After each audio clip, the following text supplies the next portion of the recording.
नमस्कार दोस्तों, आज मैं आपको पावर ऑफ सबकॉन्शियस माइंड की कहानी के माध्यम से बताने वाली हूँ कि आप जो भी दिमाग से चाहोगे वो मिलेगा।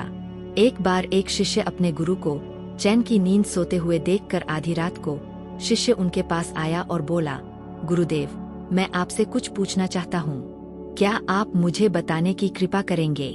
गुरुदेव उठे और बोले, हाँ बेशक, पूछो, तुम क्या पूछना चाहते हो? मैं देख रहा हूँ कि तुम कुछ दिनों से काफी परेशान से लग रहे हो।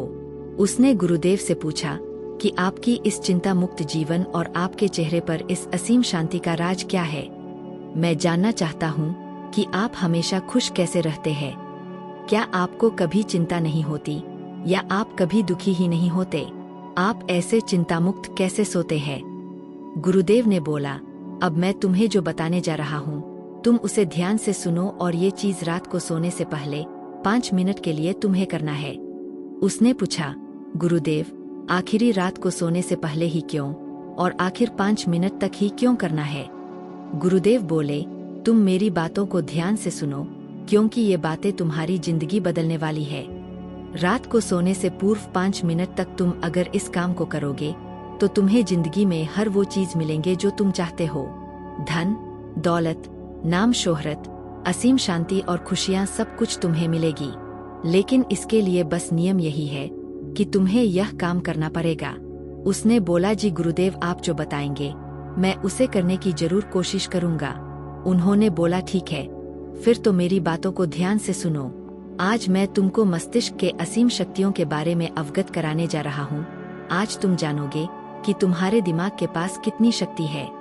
अगर मैं तुमसे कहूँ कि इस ब्रह्मांड की सबसे महान और सबसे अनमोल और शक्तिशाली अगर कोई वस्तु है तो वो है तुम्हारा दिमाग। काम करने के नजरिए से हमारे दिमाग के 2 भाग होते हैं, conscious mind and subconscious mind. एक कॉन्शियस माइंड, ब्रेन का यह हिस्सा हमारे कंट्रोल में होता है। हम जागते हुए जो भी देख, सुन और समझ पा रहे हैं वह कॉन्शियस माइंड की वजह से ही हो रहा है। जब हम सो जाते हैं तो यह भी सो जाता है। सबकॉन्शियस माइंड का हिस्सा हमारे कंट्रोल में नहीं होता। जब हम सो जाते हैं यह तब भी जगता है। सपने आदि इसी की वजह से आते हैं। चेतन मन और अवचेतन मन को एक अच्छा सा उदाहरण के द्वारा समझा जा सकता है। जब भी कोई मनुष्य पहली बार साइकिल को चलाना सीख रहा होता है तो उसे साइकिल को ध्यानपूर्वक नियंत्रित करना होता है। शुरुआत में वह संतुलन नहीं बना पाता और थोड़ा डरा हुआ भी रहता है, लेकिन कुछ दिनों बाद जब वह साइकिल चलाना सीख जाता है तो अब उसे साइकिल को नियंत्रित करने के बारे में बिल्कुल भी सोचने की भी आवश्यकता नहीं होती। अब साइकिल अपने आप नियंत्रित हो जाती है और अब तो वह मित्रों के साथ बातचीत करते हुए या कोई और कार्य करते हुए भी साइकिल चला सकता है। ऐसा क्यों होता है? शुरुआत में जब व्यक्ति पहली बार साइकिल को चलाना सीख रहा होता है तो वह अपना चेतन मन, कॉन्शियस माइंड इस्तेमाल कर रहा होता है। लेकिन जब वह बार बार साइकिल को चलाने की प्रैक्टिस करता है तो अब यह अनुभव उसके अवचेतन मन में संग्रहित स्टोर होने शुरू जाते हैं और धीरे धीरे अवचेतन मन चेतन मन की जगह ले लेता है। हमारा अवचेतन मन एक ऑटो पायलट सिस्टम की तरह है जो अपने आप स्वचालित तरीके से कार्य करता है। सभी स्वचालित कार्यों जैसे सांस लेना, दिल धड़कना आदि कार्य अवचेतन मन के द्वारा ही किए जाते हैं। हमारी आदतें, रोजमर्रा के सभी कार्यों में अवचेतन मन का महत्वपूर्ण योगदान होता है। हमारे हर एक विचार का हमारे अवचेतन मन पर महत्वपूर्ण प्रभाव पड़ता है। या ये कह सकते हैं कि हम जो कुछ भी सोचते हैं या करते हैं उससे हमारे अवचेतन मन की प्रोग्रामिंग होती जाती है और फिर बाद में धीरे धीरे अवचेतन मन उस कार्य को नियंत्रित करने लगता है। हमारी आदतों और विचार धारणाओं का निर्माण भी ऐसे ही होता है और बाद में वह आदत स्वचालित रूप से अवचेतन मन के द्वारा पूरी तरह नियंत्रित होती है। यह हम पर निर्भर करता है कि हम अपने अवचेतन मन की प्रोग्रामिंग कैसे करते हैं। एक बार दिमाग में प्रोग्रामिंग हो जाने के बाद अवचेतन मन उसी के अनुसार कार्य करने लगता है, चाहे वह कार्य गलत हो या सही। चेतन मन, कॉन्शियस माइंड को विचारों का चौकीदार या गेट कीपर भी कहा जा सकता है। दरअसल हमारा हर एक विचार एक बीज की तरह है और हमारा अवचेतन मन एक बगीचे की तरह है। हमारा चेतन मन यह निर्णय करता है कि अवचेतन मन में कौन सा बीज बोना है और कौन सा नहीं। हम कभी कभी अनजाने में अपने अवचेतन मन की गलत प्रोग्रामिंग कर देते हैं। जैसे अगर मैं यह सोचता हूँ आज का यह काम मैं कल करूँगा, तो यह छोटा सा विचार धीरे धीरे मेरे कार्य को कल पर टालने की आदत बन सकता है। इतना सब सुनकर उसने गुरुजी से पूछा, लेकिन इसका नींद से क्या तात्पर्य है, और सोने से पहले 5 मिनट तक हमें क्या करना है, और चिंतामुक्त जीवन का रहस्य क्या है, आप वो हमें बताएं। गुरुदेव ने बोला, हर चीज को सीखने की जल्दी अक्सर इंसान को गलत जानकारी देती है। वह गलत जानकारी किसी काम के नहीं होती, इसलिए सब्र और धैर्य के साथ बातों को सुनने की आदत डालो।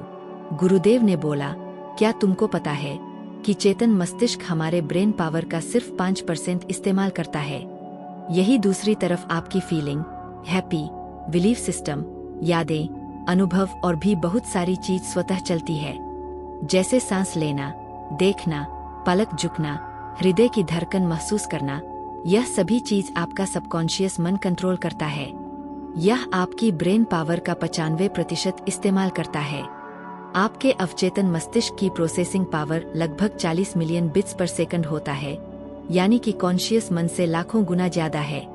सबकॉन्शियस मन के पास इतनी क्षमता है कि ब्रह्मांड की अनंत संभावनाओं को बड़ी आसानी से सच कर सकता है। जिंदगी में एक बात हमेशा याद रखो, तुम जो भी हो, जैसे भी हो, तो अपनी सोच की वजह से हो। तुम अपने दिमाग को जैसी बातें बताते हो, जैसी चीजें दिखाते हो और जैसी बातें सोचते हो, वैसे तुम बन जाते हो और वैसे ही तुम्हारी जिंदगी होती है। और इन्हीं वजहों से सुख दुख और तुम्हारे मन का सुकून, शांति सब कुछ मिलता है और सब कुछ खो भी जाता है। इसीलिए खुद को सही दिशा देना जरूरी है। क्या तुमने कभी ऐसा अनुभव किया है कि जब तुम सोते हो तब तुम ऐसे घटना के बारे में सपना देखते हो जिसे आप सोने से चंद मिनट पहले सोचा था, या बोला, देखा या सुना होगा? क्या आपके साथ ऐसा कुछ अनुभव हुआ है? उसने बोला, हाँ गुरुजी। गुरुजी बोले, सोने से पहले जब हम आधा सोए आधा जागे हुए अवस्था में होते हैं, तब हम तैयार होते हैं अपने सबकॉन्शियस मन में उन विचारों को डालने के लिए जिसे हम अपने जीवन में प्रदर्शित करना चाहते हैं। तब तुम जो भी सोचोगे, जो भी मन में विचार लाओगे और जिन विचारों के साथ तुम रात को सोने की कोशिश करोगे, वह सारी चीजों को तुम्हारा दिमाग, तुम्हारा सपना, तुम्हारा ब्रेन साकार करने की कोशिश करेगा। इसीलिए सोने से पहले अच्छी चीजों के बारे में सोचो। अच्छी चीजों के बारे में जिसके लिए हम सपना देख रहे हैं, जिसे हम पूरा करना चाहते हैं, उससे रिलेटेड पॉजिटिव विचार आप इसी समय में अपने सबकॉन्शियस माइंड में डायरेक्ट डाल सकते हैं। इसके लिए 2 तरीके हैं। सबसे पहले तरीका है, तुम सोने से पहले सिर्फ इन चीजों के बारे में सोचो जो तुम्हें सुकून दे, जो शांति दे, जिससे तुम्हारा मन हल्का हो। आंख बंद करके तुम ये सोचो, आज का पूरा दिन बिताकर मैं हमेशा की तरह यह आज के आखिरी 10 मिनट खुद को दे रहा हूँ। मैं सबसे पहले उनको माफ करता हूँ जिन्होंने आज मुझ पर गुस्सा किया। मैं उन सबको माफ करता हूँ जो बदल गए। मैं उन सब उम्मीद को खुद से अलग करता हूँ जो किसी और इंसान पर टिकी है। मैं पास्ट की पुरानी सभी बुरी आदतों को छोड़ता हूँ। इस दुनिया में हर कोई इंसान ही है और इंसानों से गलतियाँ हो जाती है, इसलिए मुझसे भी गलतियाँ हो जाती है। गलती होना एकदम नेचुरल है। मेरे पास आज जो कुछ भी है वह काफी है। मैं हर दिन खुद के और करीब आता जा रहा हूँ। किसी की बुराई करना, किसी के बिहेवियर को जज करना, किसी के लाइफ को जज करना, खुद को या दूसरों को दोष देना, दुखी रहना या रोते रहना, यह आदतें मुझसे बहुत दूर है। हाँ, मैं ऐसा ही हूँ। मैं जानता हूँ कि किसी बुरी से बुरी चीज से भी मुझे क्या सीखना है। मैं आजकल अपनी मंजिल को पाने के लिए पूरे जी जान से मेहनत कर रहा हूँ। मुझे अपने आप में गर्व है। मैं वो सब करके दिखाता हूँ जो मैं करना चाहता हूँ। मैं अच्छा हूँ, सुंदर हूँ और सबसे ज्यादा खुद पर विश्वास करता हूँ। मैं आज की गलतियों के लिए खुद को भी माफ करता हूँ। मैं अपनी सभी बुरे कामों के लिए भी खुद को माफ करता हूँ। मेरे घर वालों के साथ मेरा रिलेशन बहुत ही ज्यादा मजबूत है। मैं अपने गुस्से को इसी वक्त खुद से अलग करता हूँ। मैं हर तरह के डर को इसी वक्त खुद से अलग करता हूँ। मैं मानता हूँ कि आज के दिन मुझे एक नई सीख मिली है। मैं समझता हूँ कि आज का दिन चला गया है, लेकिन मैं ठीक हूँ। मेरा शरीर स्वस्थ है। अंत में गुरुदेव ने बोला, अगर तुम रोज 5 मिनट तक ये बातें खुद को बताते हो, तो तुम्हारा दिमाग तुम्हें यकीन दिलाएगा कि जीवन में कितनी शांति है। दोस्तों, अगर यह पावर ऑफ सबकॉन्शियस माइंड आपको अच्छी लगी हो तो लाइक, शेयर, कमेंट और मेरे चैनल इंस्पिराटो स्टोरी को सब्सक्राइब जरूर करें और कहानी सुनने के लिए धन्यवाद।